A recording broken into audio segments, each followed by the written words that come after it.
देखो मु आसिक पहुंची भद्रक कलेक्टर भी साथी अच्छा अन्य समस्त अधिकारी माने अच्छा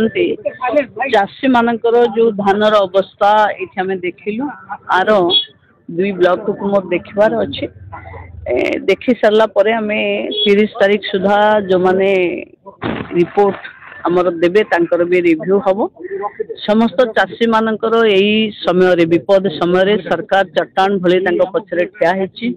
मु चाषी बंधु मान को अनुरोध करुच्ची निजे न भांगी पड़ी पुणी उजुड़ी जाइथिबा चाष बा फसल को केमती सरकार जते साहाय्य सहयोग ता देहरे दब ताकू केमती आमे सठिक भावे चाषी पाखे पहुंचेबा से व्यवस्था रे लागिबा कथा समस्तंकर ये विपद बेलरे सरकार तांको सहित अच्छे चाषी मानकर जो फसल नष्ट होइछि तार भरपाई राज्य सरकार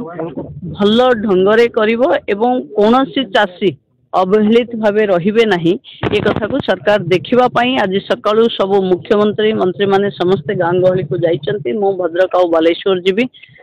तेणु समस्तंक सहित न्याय हबो समस्तंको मु अनुरोध करुचे सरकार ऊपर भरोसा रखंतु कारण बात्या बन्या दैवी विपाक का हाथ में न थाए किंतु ए समय रे सरकार आपनक सहित अच्छी जहाँ असुविधा हब सरकार आपनक साथी रे थाई ताकू समाधान करिवो देखुची मु धान गजा हो जाइए धानर ये भी काटिबा लायक आउ नहीं जहाँ देखुची मु तार समीक्षा भी हम जिलापाल लेवल रे मु भावुची बहुत जल्दी क्षति तो जहाँ हेची किंतु एथिरे भांगी पड़ी निजर बहुत क्षति न करने को मु अनुरोध करुची।